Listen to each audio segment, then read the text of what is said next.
did that. I like it. I really like it. Yeah. I'm Candace Bailey. Today, the one, the only Ethan Hawke will be here to talk about his starring role in Sinister. And Eli Roth is going to creep everybody out with tales of his very own Gortorium. Yay! I don't know what a Gortorium is, but it sounds delicious. I don't think that's something you want to eat. Oh, is it not? No, Oh. I don't think so. Oh. So what's going on with you? You were upset in the office today. My house stinks right now. It actually smells because there is something dead in my attic. I don't know what it is.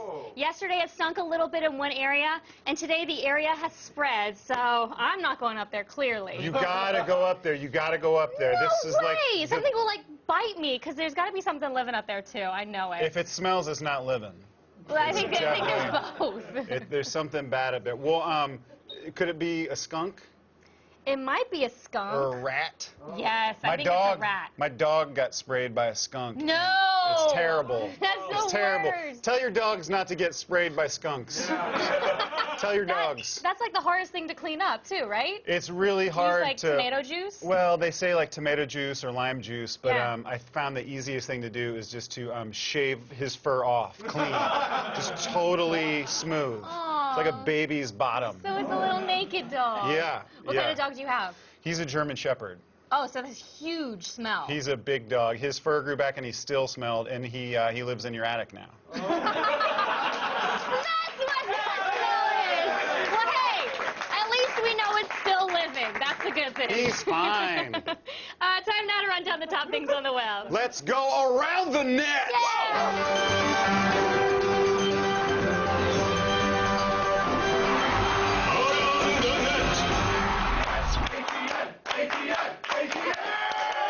All the dance moves today. Oh, that I hurt. pulled a hammy. I pulled a hammy. That's what happens when you get older. Candace, I saw you in your office typing away, looking at internet videos. What did you find? Since like 5 a.m. this morning, I have been looking away. It's crazy. First up, we have a pair of 22-month-old twins doing the opposite of multitasking. Aw. Sleeping.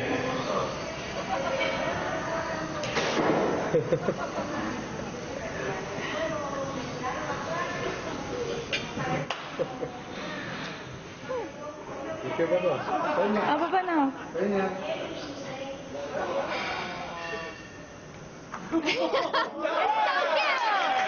So cute. That is like an adorable torture scene in a movie. Like, tell us where the diamonds are. We'll make you eat more spaghetti. Little did their parents know that those little kids are just late-night DJs. They're just exhausted. Are you sure that those babies aren't just drunk? They could be They drunk. definitely look drunk to me. They could be drunk. That's why I never eat spaghetti and drive. Oh, no. Especially if I've just been to the Olive Garden for unlimited soup, salad, and Ambien. Like, don't drive. Don't do it. Don't drive. Next up is a guy who really wants everyone to know how bad plastic bottles are for the environment.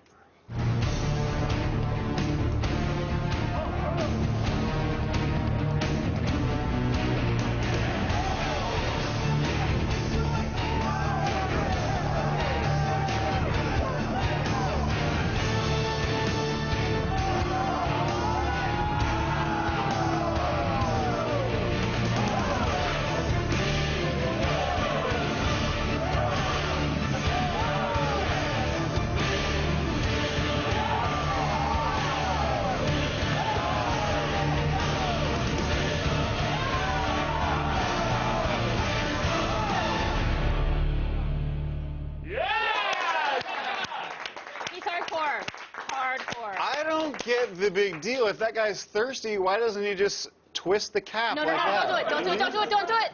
Don't do it. Don't do it. He was right. It's terrible. I warned you. Kill them all.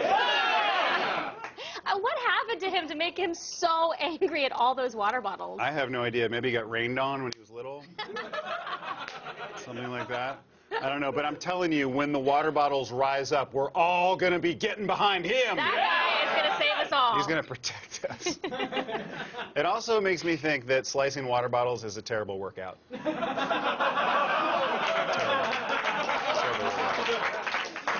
You said it, not me. Does that mean? Yes. And finally, we take a trip to the Red Bull Rampage 2012 to watch BMXer Cam Zink jump over a canyon. Oh, man, I hope Cam Zink nailed it. Did he do it successfully? Yes and no.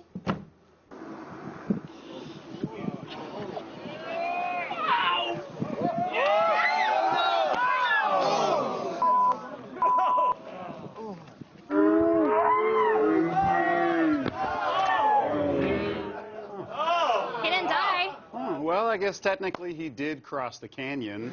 He did. But that's not how you do it, bro. If you're going to jump something on your bike, you do it like this.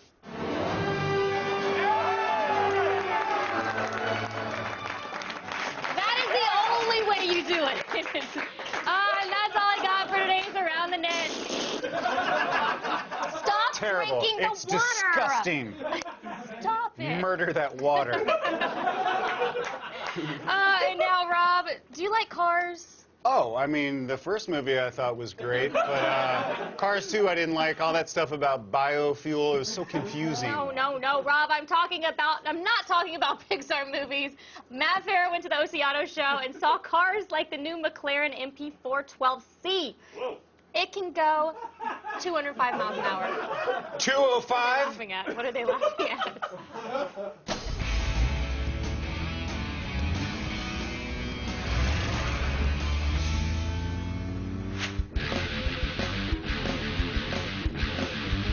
If you've seen my segments on Attack of the Show, you know that I like driving fast on road trips and on the racetrack, sometimes even sideways. I love being behind the wheel more than just about anything. But, like some of you, I have to figure out what it is I'm going to drive next. So we've come to the Orange County Auto Show, and I'm going to show you some of the diamonds in the rough. Probably the newest car here at the OC Auto Show is this. It's the 2013 Porsche Boxster. Now, the Boxster's always gotten kind of a bad rap as either a chick car or a car for someone who just can't afford a 911 like the one over there. But most people won't tell you is it's actually the best car Porsche makes. Here's why. At just under 3,000 pounds, the Boxster S is currently the lightest car Porsche makes. The new platform, known as the 981, is 40% more rigid than the old model and lighter too. It's got a mid-mounted 3.4-liter flat-six engine, making 315 horsepower and 266 pound-feet of torque, enough to propel the Roadster to 60 miles an hour in 4.8 seconds. It comes with a 6-speed manual standard, or for $3,200, you can get Porsche's excellent 7-speed dual-clutch system. For the first time, Porsche torque vectoring is now available in the Boxster, meaning power can be sent to either drive wheel depending on which direction you're trying to steer. It's just about as pure a driving experience as you're likely to find for under $100 grand. Now, although the Boxster S is a very well-rounded package for the road or the track, you need to check your option boxes carefully because, for instance, this car has a base price of $60,900. But as it sits with the leather, navigation, wheels, and the special Porsche crest, that price climbs to $77,900, almost 30% more than the base. Shop carefully. Now here's something you won't see on the streets, but you might see on your local racetrack. This is the Lexus ISF CCSR. It's an ISF prepped for racing that they're going to sell to you to race against your buddies. The longest acronym in automotive history actually stands for ISF Club Circuit Sports Racer. Though the engine is mostly stock, the 5-liter V8 pumps out 416 horsepower, enough to get this car way sideways. The real accomplishment here is weight saving. The ISF CCSR weighs 693 pounds, less than the production sedan, thanks to a gutted interior and completely carbon fiber bodywork. The biggest news about this one-off racer is what it means for the future of Lexus's ISF sedan. Instead of choosing the M3 or C63 Mercedes as a benchmark for the next generation ISF, they're using this, which means weight savings, and that's always a good thing. Now, this exact car ran at this year's Pikes Peak International Hill Climb, came in second in class with a time of 11 minutes and 36 seconds, which, I'll be honest, is okay. Either way, we look forward to seeing it next year on the racing circuit and as a benchmark for the next version of the ISF. Now, this gorgeous piece of orange engineering is the McLaren MP412C. And if lap times are what we're talking about, it's the fastest car at the entire show. I like it. I've actually spent some time behind the wheel of this masterpiece, and it is incredible. Most of the time, when a car is full of technology, it takes away from the driving experience. Not so here. Despite all the computer systems keeping things in check, the driving experience remains pure thanks to a low curb weight and brilliant driving position. The 3.8-liter twin-turbo V8 makes 592 horsepower. It's mated to a 7-speed dual-clutch transmission, which, using launch control, will help the MP4 hit 60 miles an hour in 3 seconds flat on the way to a top speed of 205 miles an hour.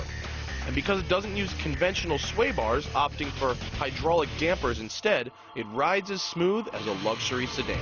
Now, as usual, luxury, performance, and exclusivity do not come cheap. And if you want to take an MP412C home, it's going to cost you about 250 G's. No problem, right?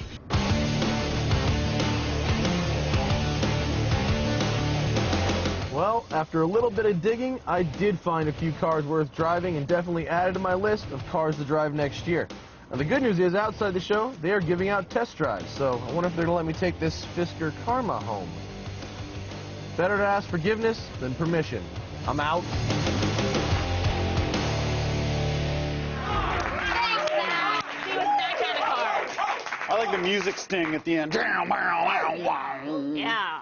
Very dude-centric. Oh! Yeah. Still ahead, our vending machine's going to start guilt-tripping you. And later, Ethan Hawke will be here to reveal all about his terrifying new horror movie, Sinister.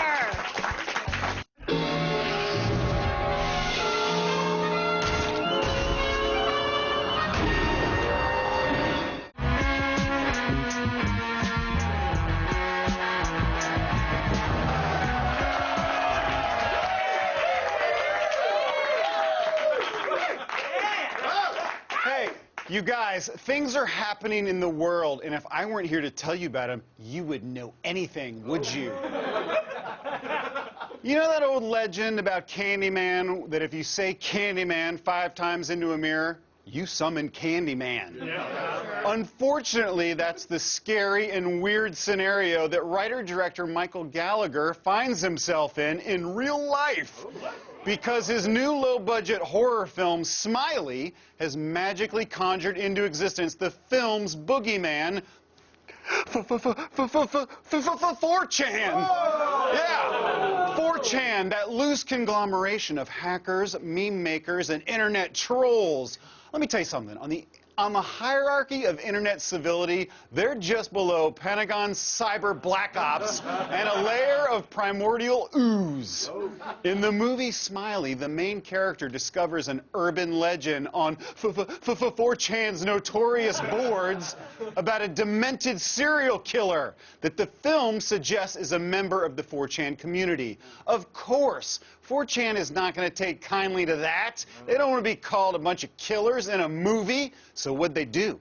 They took time out of their busy schedule posting gore porn and getting Oprah to say 9,000 penises to threaten Gallagher and his family with real-life voicemails, emails, texts, and online insults. And guess what? Now the FBI is trying to figure out if they want to get involved. Mike, buddy, you screwed up big time. When you were researching 4chan, didn't you realize what 4chan is? I mean, you have opened King Tut's web tomb, and now the curse of the internet mummy is not going to stop until... Oh, wait a second. Oh, no. I've talked about 4chan. I just made the same mistake he did. Okay, 4chan, I'm going to make this very easy for you. Let's get this over with fast. I live at 1234 Fakey Street in Make-Believington Hills. You guys come over anytime you're ready. I'm still here. So, normally, we only get guilt trips from our doctors, our mothers, and every now and then the cashier at the local sex shop. Am I right? Yeah. Just me? You know, now inanimate objects are getting in on the fun, specifically soda machines. Yeah, Thanks to new regulations from the U.S. Food and Drug Administration, soda companies are about to start posting calorie counts for their liquid crack on vending machine buttons. Yeah, you heard that right. Your 20 ounces of Pepsi is now going to come with a reminder that you're about to consume 240 delicious sugar calories. You know what this is? This is just another attempt to convince Americans that we're fat because of what we put in our bodies. That's a load of crap. I mean, what medical organizations have ever said that diet and exercise affect our health and weight? Oh, all those people? Well, they're a bunch of quacks. I mean, sure, McDonald's gave in to the nutrition police last month, and now they're going to remind you how much fat is in a Big Mac, but that's McDonald's. They're a little mom-and-pop operation. Soda machines, they're our old friends. We were cool. Come on, soda machines, if you're going to be like that, you know what? I don't want to hang out with you anymore. And you know what that means? Think about it. No more shirtless camping trips, bro. No more sexy scooter rides. No more hot tubbing. That's very dangerous. I could have gotten electrocuted. And guess what? Prom is canceled. I'm not taking you. You know what else? That secret thing that's really dirty that you like for me to do that no one else will do? I'm not doing it. I'm not doing it anymore. You should have thought about that before, soda machine. You're no fun. Get out of here. Finally, guys. I'm still bummed about soda machine. Such a good friend. Finally, 1 million users is not cool anymore. You know what's cool? Watch my mouth. 1 billion users. Yeah, Facebook announced that it surpassed 1 billion users last month, which means that 1 in 7 people now use Facebook, as opposed to 7 people that use MySpace. I'm talking about Justin Timberlake, right? There have also been an estimated 265 billion photos uploaded and over 1 trillion likes out there in just the past 2.5 years. Wait a second, that's a lot of likes. That almost makes the likes that I get seem meaningless. So what does that mean? Do people not like the photo of the latte that I posted this morning? It was pretty cute. The barista put a cat face on there. Well, lucky for me that some of the designers at the MIT Design Lab have come up with a Like a Hug vest. That's a vest that inflates when someone likes your post, giving you a friendly squeeze. Of course, the irony is that if you really posted a photo of yourself wearing this dumb-looking Like a Hug vest, no one would like it. But wait a second. The whole point of liking something on Facebook is so that you don't have to physically interact with anyone. Am I right? Yeah. I mean, human interaction, what is that? If this vest becomes a reality, what's next? I mean, am I going to go to someone's house to look at their vacation photos? No. Am I going to go hold someone's baby in real life? That's gross. Oh, maybe I'll use a bullhorn to tell everyone I'm in a relationship. That's crazy. But you know what? I gotta say, I do like hugs.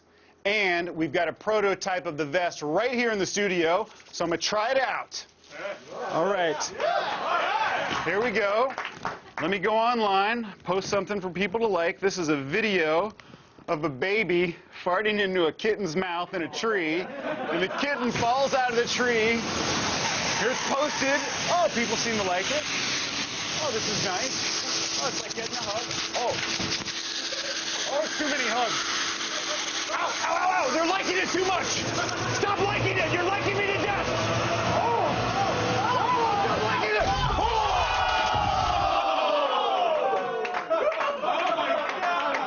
That was unfortunate. Still ahead, Eli Roth takes us inside the haunted houses from Vegas, the Gormtorium. Don't go anywhere.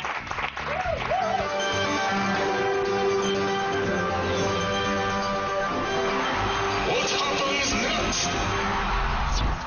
During the 1979 Iran hostage crisis, the CIA had to get 6 Americans safely out of the country, but they had to pull off some pretty unorthodox maneuvers to make it happen. So, how did they do it? Did the CIA use a traveling circus to help sneak them out? Were the Americans airlifted out using a fleet of hot air balloons? Or did the CIA fake a movie shoot to sneak them out as part of a film crew? Find out when we return.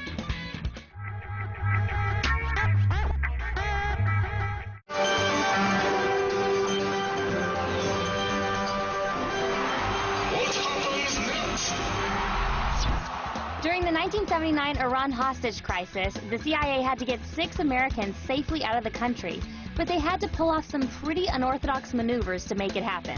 So, how did they do it? Did the CIA use a traveling circus to help sneak them out? Were the Americans airlifted out using a fleet of hot air balloons? Or did the CIA fake a movie shoot to sneak them out as part of a film crew? I got an idea. They're a Canadian film crew for a science fiction movie. I fly into Tehran. We all fly out together as a film crew. Brought to you by Warner Brothers Pictures. Argo, in theaters everywhere Friday. You know, they like to say in Las Vegas that what happens in Vegas stays in Vegas. Well, guess what? That could be your dead body. Watch this.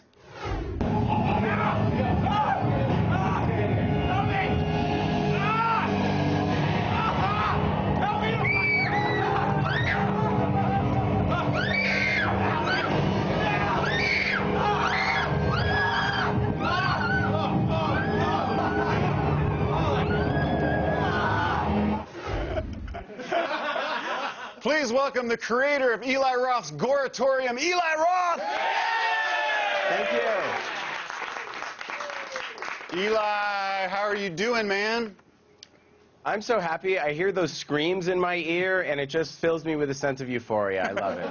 Well, you couldn't see that, but that was footage of you at the opening where you're getting mutilated, and then the girl's body gets dragged inside of your body or something.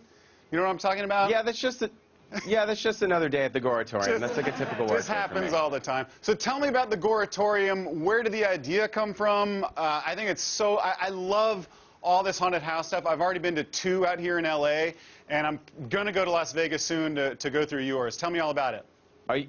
You got to come through. I'm like a haunt addict. I went through Universal Horror Nights. It was the most fun I'd ever had. It's like being a kid that you've gone to a movie that's too scary for you. I was screaming. I was sweating. My date literally clawed my hand until it bled.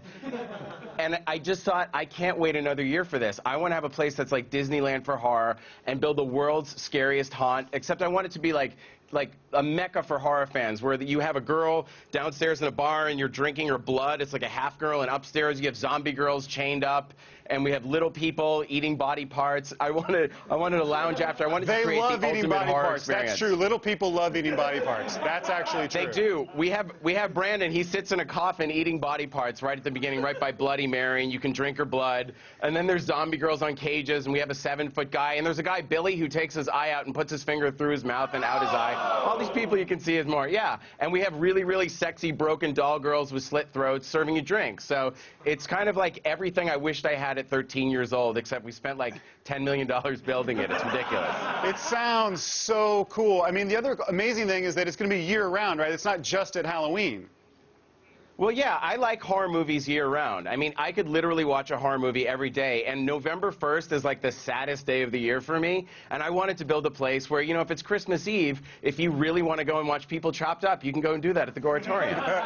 Now, one thing that, that always annoys me, because I've been through a lot of these houses, and every now and then you'll go through one that's like not that scary, it's sort of tame, but the word on the street is that yours like scares the bleep out of people.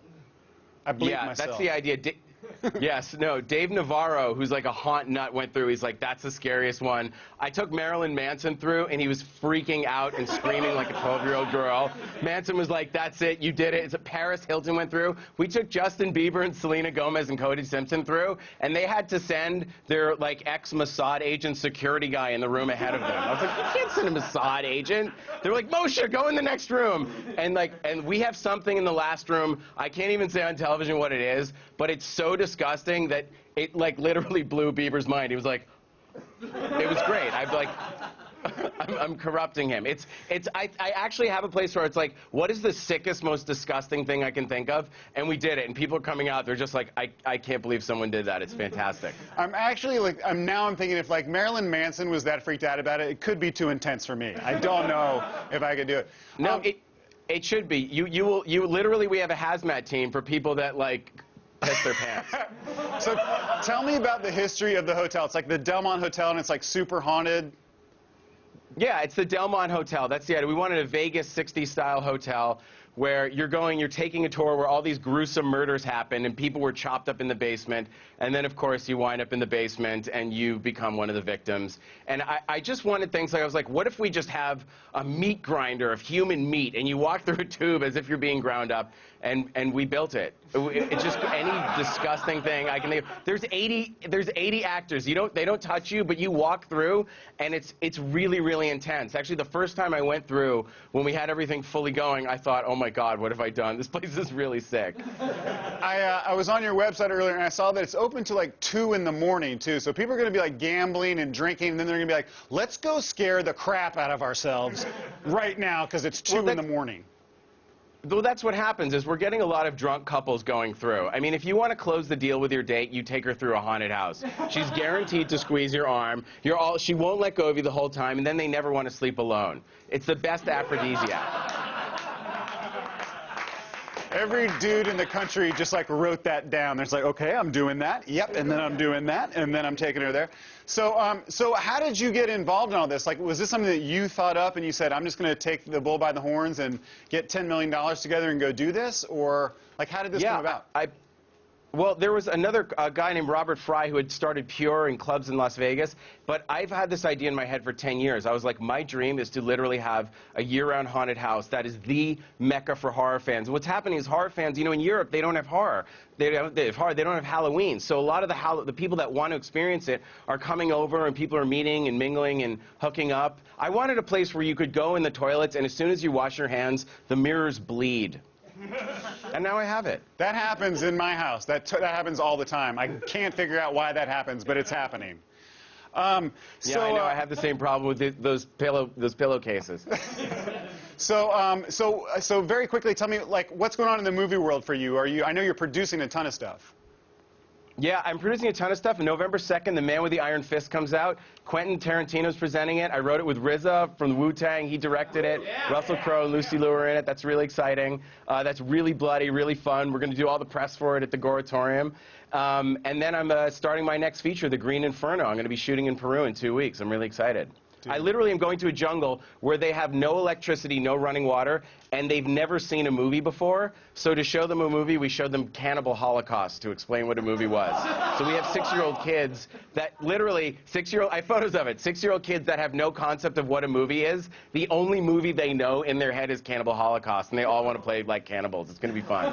You are doing the Lord's work. Give it up for Eli Roth. Thank you. Goratorium. Open year-round. Thanks to Eli Roth. For tickets and directions to Goratorium, visit goratorium.com.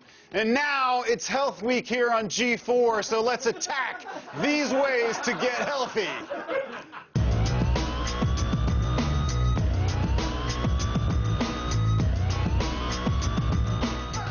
Climbing is a great way to get in shape, but if you're too scared to free climb the side of a cliff, or your apartment is too small to install a full-scale rock climbing wall, then you should check out the Treadwall. This groundbreaking machine offers a 4-foot wide climbing area and works just like a treadmill. It even comes with the option to add an incline or decline to your workout, so you can practice overcoming those death-defying boulders in the safety of your own home. Contact the folks at brewersledge.com to get a free quote on how much it'll cost to purchase and install one of these bad boys, and get your climb on. Next, if you're trying to get in shape on a budget, then the iMuscle app is for you. This beautifully grotesque workout aid shows a 3D image of the human muscle system that lets you pinpoint the specific muscle you want to work on. Just select a muscle and the app will show you multiple exercises to work it out. With the help of this app, you'll finally know how to get those bulging deltoids you've always wanted. iMuscle is available on all iOS devices for only $2. And finally, we sleep for 1/3 of our lives, so getting a good night's rest is obviously an important part of a healthy lifestyle. If you've been having trouble sleeping or wake up feeling groggy, then you need to check out the Zeo Sleep Manager. This little device tracks your sleep stages via a special headband that you wear while you sleep. It then sends this data to an iOS app that provides you with personalized tips on how to enjoy a more restful slumber. The Zeo also functions as an alarm, waking you up with a gentle buzz at the optimal point in your sleep cycle. Wake up energized and ready to take on the world for only $100. So there you have it, 3 great accessories that'll help you live an active and healthy lifestyle. All the news you need to know. It's Wednesday, October 10th, and here are your top stories. First up, your car may not be as safe as you think. This morning, news broke that the National Highway Traffic Safety Administration is preparing to issue a warning about counterfeit airbags. Officials say tens of thousands of vehicles could be driving around with fakes. It's a deadly serious matter since when these counterfeit bags deploy, they inflate improperly, if at all, and in some cases shoot shards of plastic and shrapnel. Scary. You could be at risk if you've ordered replacement airbags online or had them installed by a repair shop outside an auto dealership within the past 3 years. The administration has compiled a list of makes and models that are at risk, so check it out for yourself at safercar.gov. And if you are at risk, take your car to a dealership immediately so they can determine if your airbags are counterfeits. And today, the government launched a new free mobile app that lets anyone with a smartphone take a look at official White House correspondence. It's called the Presidential Documents app, and it contains a national treasure trove of official papers available for your viewing pleasure.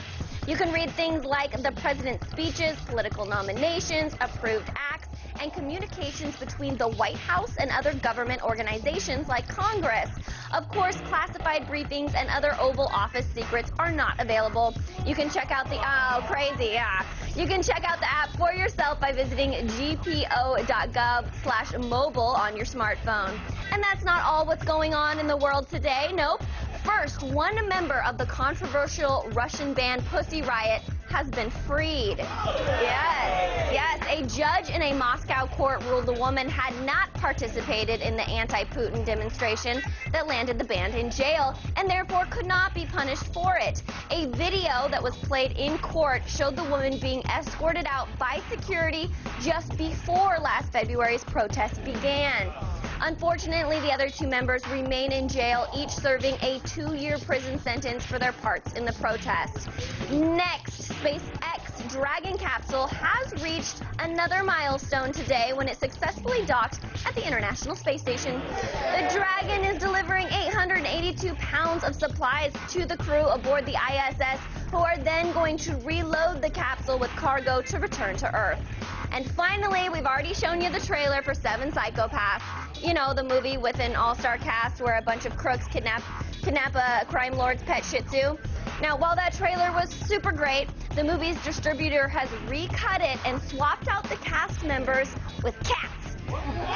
Yeah, they're all cats, even Christopher Walken, and it's awesome. Take a look at the new trailer for 7 Psychopaths. And how's everything in the dog kidnapping business? Hi, is this your dog? Oh, I have to pay you. Thank you so much. Serious? Where were you walking him, Charisse? I always loved Bonnie like he was my own child. 1, I do not want that image in my head. 2, could you go get my dog back? What the hell happened? Some punks jumped us. They were looking for a little Shih Tzu. You think she's the one that they're after? I almost got killed today because you kidnapped the wrong dog. Are you being serious? Wow. I think we should go to the cops. The cops. Yeah. No cops. But your friend's a psychopath. My name is Zachariah Rigby. I left a message on Billy's telephone. Were you screaming about eating my heart off the tray and then on it? No, I wouldn't do that. Okay, you seem normal. Come on in. We gotta get this dog off the street because it's kidnapped from a maniac. Dandy.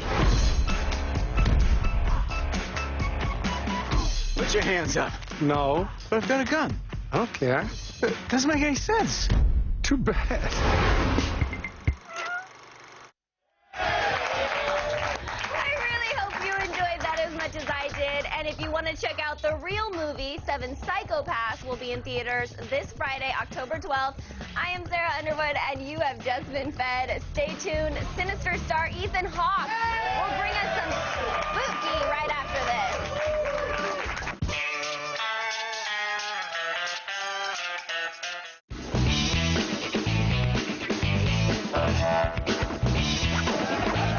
In ancient Latin, sinister means left-handed, but in America, it means scary as hell. Please welcome Ethan Hawke.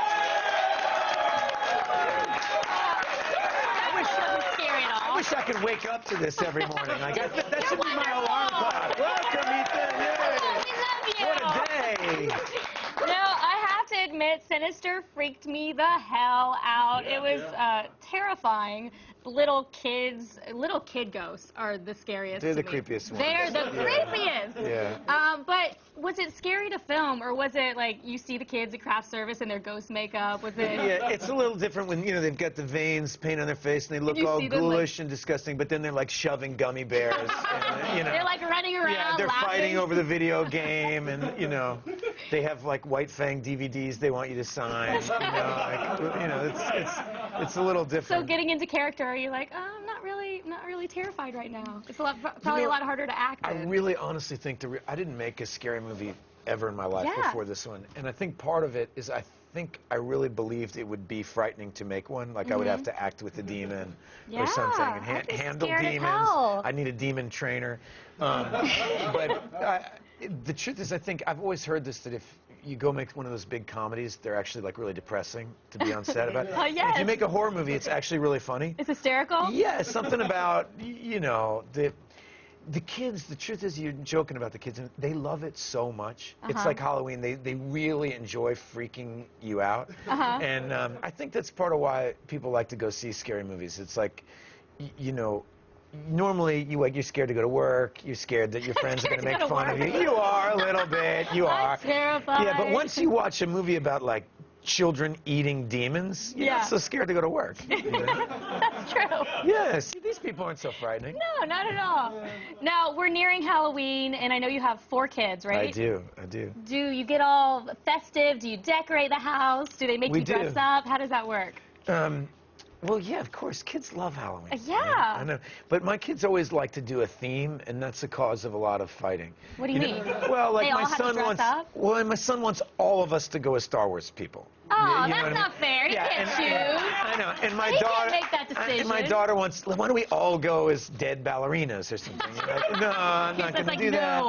And then the little ones want everybody to be something cute. That's also the big fight in the house of whether or not you're supposed to be scary or whether you're supposed to look cool. Yeah. Because I like think costumes that make me look cool. Yeah. So what does that mean? What kind of costume makes you look cool? Right. This is kind of revealing, right? Yeah. It's like, why did I bring that up? What do you wear? Well, now I'm curious. Well, last year I went as the Lone Ranger, and I thought I looked pretty cool. Okay, that's cool. I had the gun belts and the chaps and the whole, YMCA kind of thing. I heard you maybe wanted to dress up as a businessman. Well, I like to do that. Because that's not a costume. Y'all, that's not a costume, is it? That's whenever I'm supposed to go to one of those, like, adult parties, and everybody. I just don't like to look like an idiot. So I like that.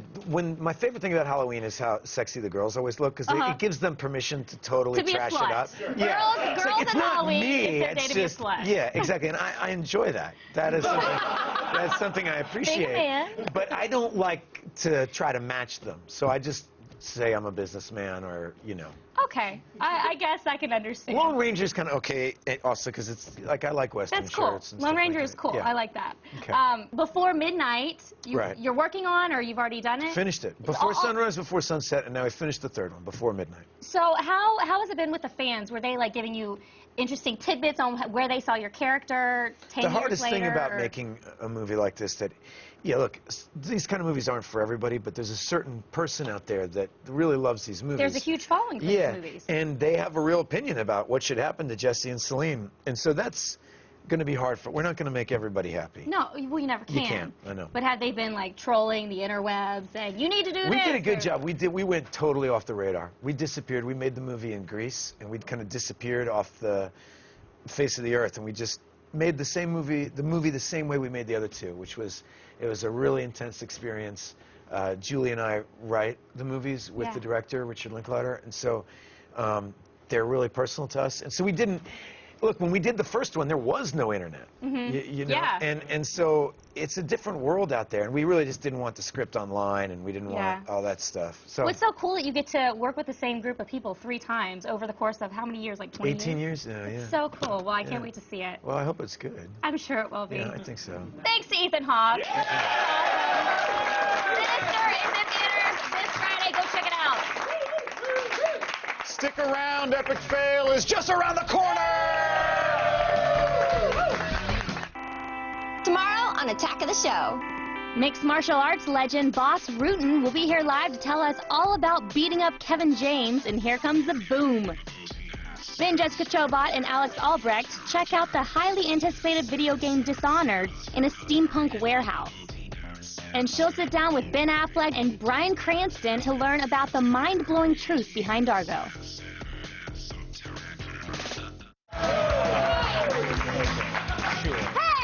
there you guys are. Didn't even realize you were here. It's time for today's Epic Fail. You know, guys, you can't say goodbye to summer without one last rope swing. That's true. Epic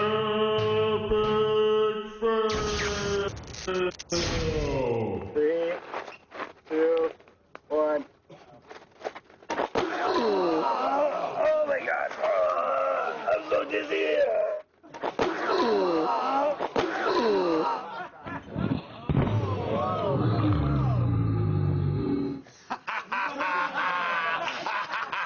People are so stupid. Who knew swinging was a contact sport? I don't know why that is a fail. It seems like that went exactly as planned. Have